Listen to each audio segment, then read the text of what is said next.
మాట్లాడుతున్నటువంటి అన్నగడ్డ ఎమ్మెల్యే మంత్రివర్గ మెహ్మా రెడ్డి గారికి, రామానాయుడు గారికి, వేదికైనటువంటి కౌన్సిలర్స్కి, ప్రెస్కి, ఎడ్యుకేషన్ వివిధ రకాల కంపెనీల ప్రతినిధులకి,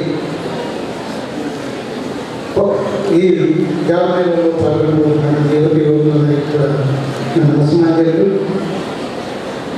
ఎన్నో ఆశలతో ఇక్కడికి వచ్చేసినటువంటి యువతకు ఒక మంచి ఉపాధి కల్పించాలన్నటువంటి గొప్ప సంకల్పంతో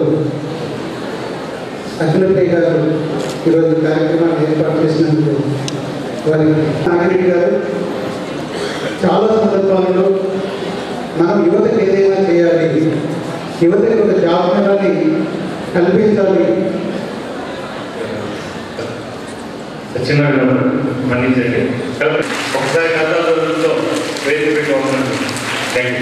నేను నిజంగా వాళ్ళని మనస్ఫూర్తిగా అభినందిస్తున్నాను. ఈరోజు నంద్యాల పట్టణంలో చుట్టుపక్కల ప్రాంతాల్లో పోషణకు కూడా కష్టమైనటువంటి పరిస్థితుల్లో ఇలాంటి జాబ్ మేళాలు నిర్వహించడం వల్ల నిరుద్యోగ యువకుల్ని ఆరోగ్య కుటుంబాలని గట్టున వేసేటువంటి పరిస్థితి ఇంకోవడం తయారవుతుంది. ఈ ప్రోత్సహించడం కోసం స్కిల్ డెవలప్మెంట్ సెంటర్ ఏర్పాటు చేశారు. వాస్తవమే హైదరాబాద్లో ఉన్నటువంటి సివిల్ సర్వీసెస్ కోచింగ్ సెంటర్ నుంచి ఆన్లైన్ ద్వారా గ్రూప్ 1, గ్రూప్ 2 ఫ్రీగా కోచింగ్ క్లాసెస్ ఆర్గనైజ్ చేస్తే కొన్ని సంవత్సరాలు ఉపయోగించుకున్నటువంటి వ్యక్తుల సంఖ్య కేవలం 50 నుంచి 68 మాత్రమే. ప్రభుత్వం ఎన్నో రకాలుగా సహాయ సహకారాలు అందిస్తూ ఉంటే వాటిని యువత అందుకోలేకపోతుందనే విషయాన్ని గమనించాలి. స్కిల్ డెవలప్మెంట్ సెంటర్ ద్వారా అవసరం కూడా ఉంది అనే విషయాన్ని గమనించవలసిందిగా కోరుతున్నాను. గడిచిన సంవత్సరం మా కళాశాలలో కూడా స్కిల్ డెవలప్మెంట్ సెంటర్ తరఫున ఫ్రీగా గ్రూప్ 1, గ్రూప్ 2కి 2 సెంటర్స్ ఏర్పాటు చేయడం జరిగింది. 2 సెంటర్స్లో 60 మంచిదన్నటువంటి నా సూచన. అట్లాగే లక్షలు ఖర్చు పెట్టి సిటీలకు వెళ్ళవలసినటువంటి అవసరం కూడా లేదు అనే విషయాన్ని మీరు గమనించాలి. అదే స్కిల్స్ని కూడా డెవలప్ చేయించాలి. తద్వారా నంద్యాల పట్టణంలో పారిశ్రామిక కేంద్రాలు, పారిశ్రామిక సంస్థలు రావాలి. నంద్యాల పట్టణం పారిశ్రామిక కేంద్రంగా ఎదగాలి అనేటువంటి ఆలోచన కూడా నదిలో ఉన్నది. భవిష్యత్తులో కూడా అర్థం చేయగలరు. ఈ ఎంటర్‌ప్రెన్యూర్‌షిప్ డెవలప్మెంట్ ప్రోగ్రామ్స్ని కండక్ట్ చేసి బ్యాంకర్స్ని కూడా మంచి ఇన్వైట్ చేసి, ఫైనాన్షియల్ ఇన్స్టిట్యూషన్స్ని ఇన్వైట్ చేసి మంచి పారిశ్రామిక సంస్థను ఇక్కడ ఏర్పాటు చేయడానికి ప్రయత్నం చేస్తారని చెప్పేసి నేను ఆశిస్తున్నా. ఎక్కువ మంది వ్యక్తులు ఉన్నారు కాబట్టి చెప్పవలసినటువంటి విషయాలు చాలా ఉన్నా కూడా అవకాశాలు చాలా ఎక్కువగా ఉన్నాయి. సద్వినియోగపరచుకోవాల్సిన అవసరం మీ మీద ఆధారపడి సద్వినియోగపరచుకోవాలని ఆశిస్తూ ఇలాంటి కార్యక్రమాలు ఇక్కడ చేపట్టడానికి ప్రోత్సహిస్తున్నటువంటి మంత్రి అఖిలప్రియ గారిని, రావు శ్రీనివాస్ గారిని, అలాగే ఎస్వి మోహన్ రెడ్డి గారిని, తరుణ్ గారిని, అలాగే మెహ్మా డైరెక్టర్ గవర్నర్ గారిని, వీటికి అందరికీ కూడా ప్రత్యేకంగా ధన్యవాదాలు తెలియజేసుకుంటూ భవిష్యత్తులో ఇలాంటి కార్యక్రమాలు ఎన్నెన్నో జరపాలని చెప్పేసి కోరుకుంటూ అవకాశం ఇచ్చినందుకు ధన్యవాదాలు తెలియజేసుకుంటూ ఇప్పుడు మన కర్నూలు జిల్లా ఎస్వి మోహన్ రెడ్డి గారు మాట్లాడవలసిన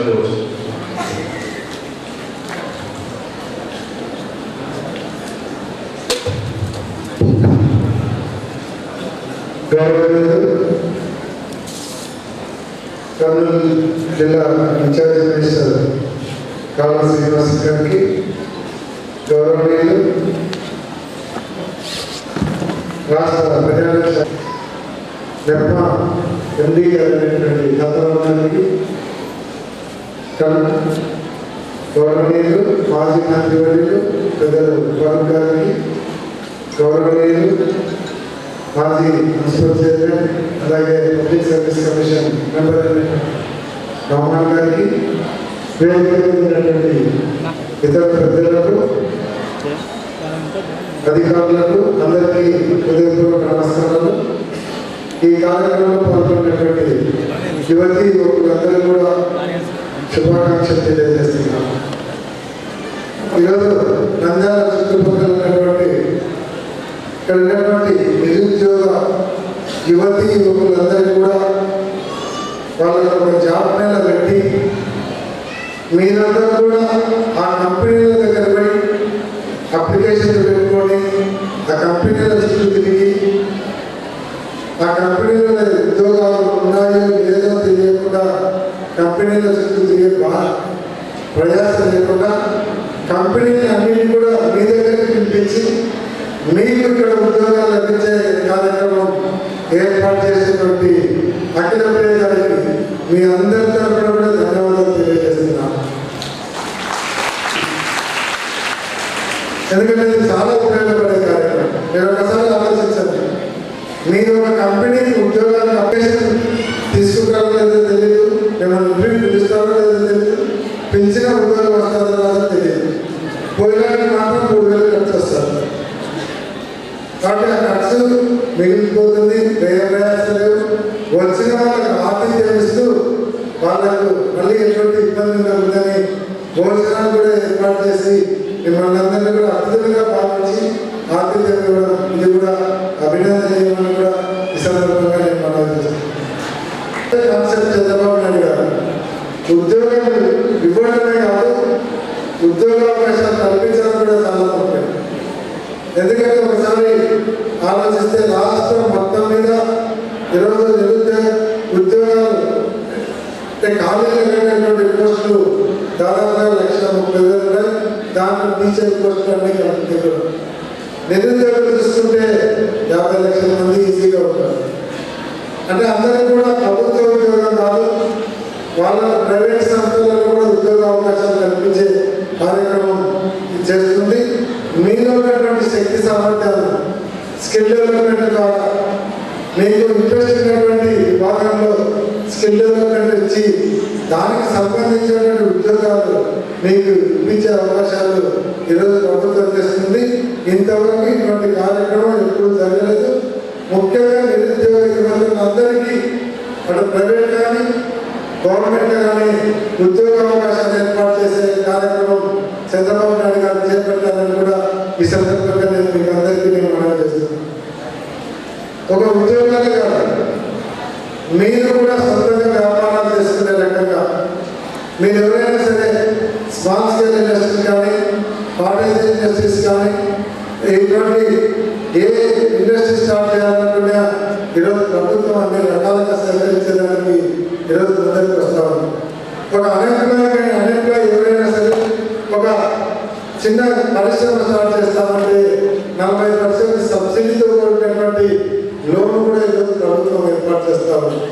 కాబట్టి ఒకసారి మీరు ఆలోచించండి, కేవలం ఉద్యోగం చేయాలనే ఆలోచన కాదు, మీరెందుకు వ్యాపారం స్టార్ట్ చేసి మీరెందుకు చిన్న ఇండస్ట్రీ స్టార్ట్ చేసి 10 మందికి ఉద్యోగాలు ఇవే ఇచ్చేటువంటి ఆలోచన మీరు ఎందుకు చేయకూడదని కూడా నేను మిమ్మల్ని అందరినీ కూడా కోరుతున్నాను.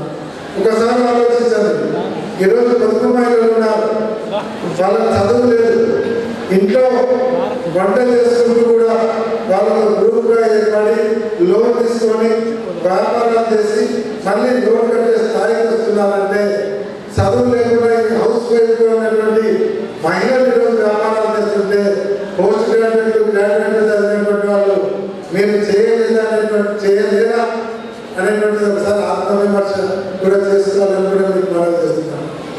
చదువులేనటువంటి పొదుపు మహిళలు ఈరోజు అగరబత్తి ఇండస్ట్రీ పెడుతున్నారు, తర్వాత వామాయనాన్ని ఇట్లాంటి వినాయక ఇట్లాంటి సోపులు ఇట్లాంటి తయారు చేస్తున్నారు, జూట్ బ్యాగ్స్ కుడుతున్నారు. ఇటువంటి గుర్తిస్తూ కూడా వాళ్ళ చిన్న చిన్న కాటేజ్ ఇండస్ట్రీస్ పెడతా ఉంటారు. ఈరోజు మీరు కూడా చదువుకున్నారు, మీకు క్రియేటివిటీ ఉంది, మీరు కూడా ఆ రకంగా ఎందుకు ఎవరు పెద్ద పాఠశాలలో కోట్లలో వ్యాపారాలు స్టార్ట్ చేసేటువంటి వాళ్ళు లేదు, చిన్న స్థాయి నుంచి వ్యాపారాలు చేసేటువంటి వాళ్ళే ఈరోజు పెద్ద ఇండస్ట్రీస్ అయినారు. ఈరోజు ఎస్పీ గారు మీ దగ్గరనే ఆయన ఉద్యోగం చేస్తూ ఉద్యోగం మాత్రం వచ్చి చిన్న పైపు బ్యాగ్ పెట్టి ఈరోజు పెద్ద పారిశ్రామిక చేస్తే మీకు 10,000 20,000 జీతం ఇస్తే మీరు చేసేటువంటి పనికి ఆ కంపెనీ యజమానికి లక్షలలో కోట్లలో ఆదాయం వస్తారు. అదే 10 గంటలు మీరు వ్యాపారం పెట్టి ఆ 10 గంటలు మీ వ్యాపారం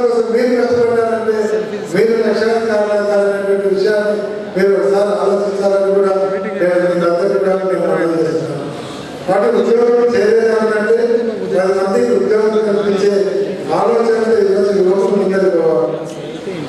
ఎందుకంటే మీరు శక్తి సామర్థ్యాలు ప్రభుత్వం కావాల్సిన ప్రోత్సాహిస్తుంది, సబ్సిడీ ఇస్తున్నారు, లోన్ ఇస్తున్నారు, మీకు కావాల్సినటువంటి స్కిల్ డెవలప్మెంట్ కార్యక్రమాలు పెట్టారు. వారి ఒక ఇండస్ట్రీ ఏ రకంగా స్టార్ట్ చేయాలో ఆ అవగాహన సదస్సు కూడా ఈరోజు పెడతా ఉన్నారు. కాబట్టి వీటన్నింటినీ కూడా ఉపయోగించుకొని ముఖ్యంగా నేను మీకు ఉద్యోగం రావాలని కంటే మీరందరూ కూడా వ్యాపారవేత్తలు కావాలనేటువంటి నేను మనస్ఫూర్తిగా కోరుకుంటున్నాను. ఆ రకంగా మీరు గొప్ప వ్యాపారవేత్తలు, పారిశ్రామికవేత్తలు కావాలని కూడా కోరుకుంటున్నాను.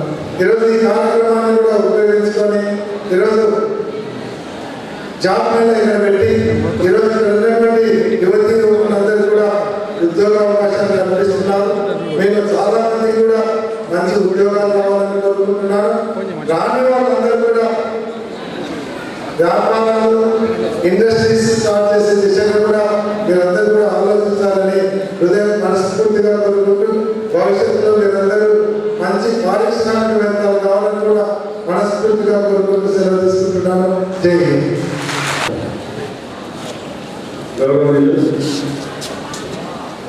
జిల్లా ఇన్ఛార్జ్ మంత్రివర్యులు శ్రీనివాస్ గారు, వెంకటేశ్వర గారు, మోహన్ రెడ్డి గారు, జిల్లా కలెక్టర్ గారు, సోమవాల్ గారు, తెలుగు ప్రాజెక్ట్ అధికారులకు, ఇక్కడికి విచ్చేసిన విద్యార్థులందరికీ నా వందన శుభాకాంక్షలు తెలియజేస్తాను. ఈరోజు తెలుగు ప్రాజెక్ట్ మీద ఈ హాల్ నడుపుతున్నాము. పొదుపు లక్ష్మి మహిళలు వెళ్తున్నారు. మహిళల చేత ఇక్కడ నిర్మాణం చేయాలని హెచ్ఎస్ఆర్ ఫండ్స్తో దాదాపు 1,50,50,000 రూపాయలతో ఈ ఎన్టీఆర్ మెమోరియల్ కమాండ్ ఇక్కడ ఏర్పాటు చేస్తున్నారు. మహిళలకు ఎంపవర్మెంట్ చేయాలని ఆర్థిక పరిస్థితిని పెంచాలా? ఆర్థిక పరిస్థితిని పెంచాలంటే ప్రభుత్వం తరఫున ఏం చేయాలా? మనకి ఎంతో ఫండ్స్ వస్తూ ఉన్నాయి. కేంద్రం నుంచి కానీ బడ్డా నుంచి వచ్చే ఫండ్స్ పేద ప్రజలు నివసించే ప్రాంతాల్లో మా మహిళలు కానీ ప్రజలు కానీ నిజాన్ని దీని ఆ రోజు మన సాయి ప్రసాద్ గారు కలెక్టర్ గారు ఉన్నప్పుడు కానీ అదేవిధంగా మన గోయల్ గారు ప్రిన్సిపల్ సెక్రటరీ గారు ఉన్నప్పుడు నిజాలు పుస్తకాలు హాస్తో ఈ వెలుగు ప్రయత్నం ఏర్పాటు చేస్తారని ఇక్కడ కొత్తగా బాగా తెలుస్తుంది. దాని ఫలితం ఈరోజు పేద మహిళలను గుర్తించి ఎవరైతే వారికి జాబ్ అంటే ఉద్యోగం కాదు, జాబ్ అంటే వారి సంపాదన, వారి ఆర్థిక పరిస్థితి ఏ రకంగా పెంచాలో, ఆర్థిక ముందుకు ఏ రకంగా పోవాలో, వారికి ఏ రకంగా వారికి ఆర్థిక పరంగా ముందుకు తీసుకురావాలని చెప్పి కాబట్టి ఇప్పుడు పేద మహిళలు, శ్రామికులు, కష్టజీవులు వారి అందరినీ శ్రమను గుర్తించి వారు ఏ వృత్తిలో నైపుణ్యం ఉంటే వారి దగ్గర ఆ నైపుణ్యాన్ని గుర్తించి వారికి తగిన వృత్తిని మనం నిరూపించిన బాధ్యత ఈ వెలుగు ప్రాజెక్టు ఉంది. కాబట్టి ఈ వెలుగు ప్రాజెక్టు ఆ రోజు వెలుగు ప్రాజెక్టు పేరు పెట్టింది మనం పెట్టాం లేదా. ఈ రోజు ఈ కార్యక్రమం 3-6 గంటలు వరల్డ్ బ్యాంక్ నుంచి చాలా డబ్బు ఇస్తూ ఉంది. ప్రపంచం నుంచి మనకు ప్రపంచ దేశాల నుంచి మనకు డబ్బులు వస్తూ ఉన్నాయి. ఆ దేశాల కేంద్ర ప్రభుత్వం నుంచి మన రాష్ట్రంలో సద్వినియోగం జరుగుతూ ఉంది. ఈ ప్రాజెక్టు మొట్టమొదటిసారిగా నంద్యాల ముఖ్యమంత్రి గారు 1996 వచ్చినప్పుడు ప్రధానమంత్రి గారు కూడా మొదలెట్టారు. ఇప్పుడు చాలా ప్రదేశంలో మనం చంద్రబాబు నాయుడు గారు వచ్చినప్పుడు అక్కడ మనం స్వీట్ కార్పొరేషన్ ఆఫీస్ ఏర్పాటు చేయడం కూడా జరిగింది. ఇప్పుడు అది అప్పుడు కలెక్టర్ గారు రాజు గారు చాలా ప్రమాణ చేసిన ఆలోచిస్తున్న ఆశ్చర్యపడి ఎంతమంది బయట గుమ్మగొట్టారు ఎందుకని చెప్పి. అంటే ఈరోజు బిడ్డలు స్థలం లేని వాళ్ళు ఈరోజు ఇందాక రామకృష్ణ గారు చెప్పారు. ఏం చెప్పారు? ఐఏఎస్ వరకు ఐఏఎస్ వరకు ట్రైనింగ్ ఇవ్వాలా అని చెప్పి. బిడ్డలు వాటి ఇద్దరు నివసించడానికే స్థలం లేవు. వాడు ఆర్థిక పరిస్థితి లేదు, వాడి దగ్గర బలహీనత ఉంది, వాడి దగ్గర తిండి లేదు, వాడు బలహీన ఉంటాడు, వీధిలో వాడు చదువుకోవాలా. వాటికి మనం సదుపాయాలు కలిగిస్తే కానీ వాడు చదువుకోలేడు. సదుపాయాలు కావాలంటే ఇంట్లో మనకి వసతి లేదు. 50 గజాలు వాడు నివసించాలా, 50 గజాలు 4 సంవత్సరాలు 5 సంవత్సరాల గడపాలా, ఏ రకంగా గడపలుగుతారు దాన్ని గుర్తించే రోజు మనకు ఏదో కార్యక్రమం ప్రభుత్వం చేపట్టడం జరుగుతుంది. ఇది సజావుగా ప్రమాణం జరిగింది. 1999 నుంచి 2000 మాధవరెడ్డి గారు ఇద్దరు కూడా భారతదేశంలో చాలా రాష్ట్రాలు తిరిగారు ఈ ప్రాజెక్ట్ కోసం. ఏ రాష్ట్రంలో ఏ రకంగా జరుగుతుంది, ఏ రాష్ట్రంలో ఏ రైతులతో ఉంది అనేది కూడా గుర్తించడం కూడా జరిగింది. కాబట్టి ఈరోజు ఈ అవకాశం ఇచ్చారు. ఎందుకంటే చాలా నిర్మించిన బాగా తెలుసు కాబట్టి బాగా కృషి చేసాం. దీన్ని ముందుకు తీసుకోవాలని చెప్పి మనం స్కిల్ డెవలప్మెంట్ కావాలా. మేము అక్కడ బ్యాంక్ పక్క మీటింగ్ ఏర్పాటు చేసినప్పుడు అక్కడ ఏముండేదంటే మాకు ప్లంబర్స్ కావాలా, ఎలక్ట్రిసిటీ కావాలా, మాకు అదేవిధంగా ఏది వైర్ కరెంట్ పనిచేసే వాళ్ళు కావాలా, ఎక్కువ డ్రైవర్ కావాలని చెప్పుకోవడం జరిగింది.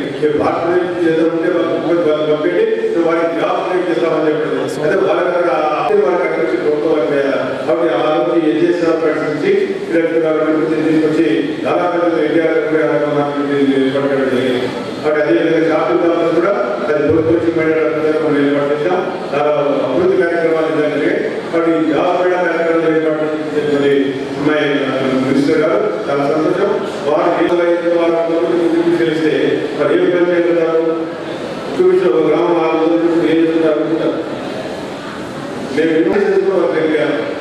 ట్రైనింగ్ ఇవ్వాలి, ప్రాక్టికల్లో ట్రైనింగ్ ఇచ్చి ఏ రకమైన గ్రామంలో ఎంబ్రాయిడరీ కూడా ఇచ్చి దానికి తోడ్పాటు చేస్తే బయట నుంచి ఏదైనా కార్యక్రమాలు తీసుకుంటాం. కానీ ఎంతమందికి ఉపాధి కలిగిస్తాం, ఎంతమందికి ఉద్యోగ అవకాశాలు కలిగిస్తామని కూడా బాధ్యత మరి ఈరోజు జిల్లా కలెక్టర్ బాధ్యత. అదే సక్సెస్ఫుల్ గా చేయడానికి ముఖ్యమంత్రి చంద్రబాబు నాయుడు ఇవ్వడం జరిగింది. అప్పుడు మహిళా కార్యక్రమాలు చేశాం. పట్టణ ప్రాంతాలు కూడా నేను చెప్పాను కదా, పట్టణ ప్రాంతాలు ఎక్కువ ముస్లిం మహిళలు నివసిస్తున్నారు కాబట్టి ప్రత్యేకంగా ముస్లిం మహిళల కోసం మైనార్టీ అందరి మీద ఉంది. ఈ కర్తవ్యాన్ని బాధ్యత మన ఇన్ఛార్జ్ గారికి తెలుసు. మరి ఎక్కువే ఆల్రెడీ మీరంతా యాంగ్జైటీగా ఉన్నారు. ఈ ఉదాహరణలు ఎప్పుడు చేస్తాము, ఇంటర్వ్యూస్ ఎప్పుడు స్టార్ట్ అవుతున్నాయి. అయితే సమస్యలు మీరు అన్ఎంప్లాయిడ్, మీ టెన్షన్ మీకు, మా టెన్షన్ మాకు. పరిస్థితి ఏమంటే ఈరోజు జాబ్ మీద గవర్నమెంట్ మద్దతు చేసుకుంటే ఒక అన్ఎంప్లాయ్మెంట్ స్కీమ్కి ఎట్లా సాల్వ్ చేయాలని దాని మీద మన ఇన్ఛార్జ్ మంత్రులు కల్వ శ్రీనివాస్ గారు, మన మినిస్టర్ అఖిల్ గారు, ఎస్పీ మోహన్ రెడ్డి గారు, ఫరూక్ గారు, రామకృష్ణ రెడ్డి గారు, డిస్ట్రిక్ట్ కలెక్టర్ రత్నం గారు, ఆల్ డిపార్ట్మెంట్ పీపుల్ మీకోసం ఇక్కడ ఒక ఆర్గనైజ్ చేస్తున్నారు. దాదాపు 30 కంపెనీస్ ఇక్కడ వచ్చినాయి. మీ ప్రాబ్లమ్స్ ఎట్లా మీ స్కిల్ డెవలప్ చేసి మీకు ఒక జాబ్ ఆపర్చునిటీ కలపాలని ఒక అవకాశం గోల్డెన్ ఆపర్చునిటీ. ఈ ఆపర్చునిటీకి అవైల్ చేసుకుని మీ తల్లిదండ్రులు ఎంతో ఆశలతో మీకు చదివించి మీరు సంపాదించాలా, వాళ్ళకి గొడవాలని ఆశ ఉంటుంది. దీంట్లో తప్పకుండా మెరిటోరియస్ తప్పకుండా దీంట్లో అవకాశం ఉంటుంది. అవకాశం ఉపయోగించుకుంటుంది. మీకు తెలుసు, చదువుకున్న తర్వాత జాబ్ లేకపోతే చాలా మంది డిసప్పాయింట్ అవుతారు. కానీ ఫస్ట్ ఇంటర్వ్యూలో సెలెక్ట్ కావాలని ఏం లేదు. నెంబర్ ఆఫ్ ఇంటర్వ్యూస్ అటెండ్ అవుతుందా, తర్వాత ఏమన్నా ఉంటే ఇప్పుడు గవర్నమెంట్ హాస్పిటల్కి గ్రూప్ 1, గ్రూప్ 2 సర్వీసెస్. ఈరోజు మెగా జాబ్ చాలా కార్యక్రమాలు గౌరవనీయులు మన జిల్లా ఇన్ఛార్జ్ శ్రీ కల్వ శ్రీనివాస్ గారికి, అదేవిధంగా మన గౌరవ పోలీసు శాఖ మంత్రులు శ్రీమతి గోమా వెంకటరెడ్డి గారికి, అదేవిధంగా మన కర్నూలు శాసనసభ్యులు శ్రీ ఎస్పీ మోహన్ రెడ్డి గారికి, పెద్దలు గౌరవనీయులు మాజీ మంత్రివర్యులు శ్రీ పవన్ కళ్యాణ్ గారికి, అదేవిధంగా మన మాజీ నంద్యాల మున్సిపల్ చైర్మన్ శ్రీ నోమాన్ గారికి, మన మెప్పా డైరెక్టర్ గారు శ్రీ చింతామయ్య గారికి, ఇంకా ఇక్కడ ఉన్నటువంటి ప్రజలందరికీ నా నమస్కారం. ఇక్కడ చేసినటువంటి పిల్లలందరికీ కూడా నా దీవెనలు. ముఖ్యంగా రాష్ట్ర ప్రభుత్వం మనకు ఉన్నటువంటి యువకులు ఎవరైతే ఉన్నారో వారి యొక్క సామర్థ్యాన్ని పెంచడానికి వారికి కావాల్సినటువంటి అన్ని రకాల శిక్షణా కార్యక్రమాలను ఇవ్వడం జరుగుతుంది. దానిలో భాగంగానే మన జిల్లాలో ఈ సంవత్సరంలో ముఖ్యంగా placement based training, computer training లాంటివి, లేదంటే ఇంకా ఇతర ట్రైనింగ్ ఏదైతే ఉన్నాయో ప్లేస్మెంట్ బేస్డ్ ట్రైనింగ్స్ మనకి ఇవ్వడం జరుగుతుంది. దాంతోపాటు మనకి దైనందిన కార్యక్రమంలో ఇంటి దగ్గర కూర్చుని ఏదైతే సెల్ఫ్ ఎంప్లాయ్మెంట్ స్వయంగా పని చేసుకోవడం దానికి సంబంధించిన శిక్షణ కార్యక్రమాలు కూడా ఇవ్వడం జరుగుతుంది. ఈ ప్లేస్మెంట్ బేస్డ్ ట్రైనింగ్ సంబంధించి మనం దాదాపు 8,000 మందికి జిల్లాలో లక్ష్యంగా మనం పేరు పెట్టుకున్నాం. దాంట్లో భాగంగా నంద్యాలలో దాదాపు 3,000 మందికి కూడా శిక్షణ ఇస్తున్నాం. వీరు కాకుండా మన పట్టణ ప్రాంతాల్లో వీరు కాకుండా స్వయంగా కుట్టు మిషన్ లాంటి వాటిపైన ట్రైనింగ్ ద్వారా మనకి నంద్యాలలోనే దాదాపు. దీంతో పాటు మనకి కర్నూలు జిల్లాలో వివిధ ప్రాంతాల్లో మహిళా సంఘాల సభ్యులందరూ కూడా ఈ కుట్టు పైన ట్రైనింగ్ ఇవ్వడం జరుగుతుంది.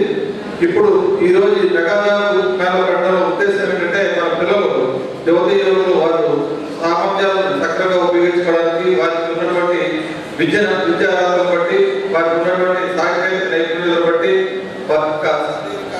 పరిస్థితిని బట్టి వారికి ఈ కంపెనీలు ఇక్కడికి మనకి వచ్చున్నాయి. దీనిలో మనకి ముఖ్యంగా సిసిటీ లాంటి సిసిటీ అనేది ఆంధ్రప్రదేశ్లో పారిశ్రామికంగా బాగా అభివృద్ధి చెందుతున్నటువంటి గ్రామం. ఆ సిసిటీలోనే దాదాపు 200 ఉద్యోగాలకి మీకు ఇవ్వడం జరుగుతుంది. దాంతో మనం ఎక్కువగా పులిగండ్ల కాసంజాలు ఇవన్నీ మైనింగ్ ఆపరేషన్స్ ఎక్కువగా జరుగుతున్నటువంటి ప్రాంతాలు, సిమెంట్ ఇండస్ట్రీస్ ఉన్నటువంటి ప్రాంతాలు. ఈ ప్రాంతంలో వీటికి సంబంధించినటువంటి ఉద్యోగాలకు సంబంధించిన కంపెనీలు కూడా ఈరోజు పాల్గొన్నాయి.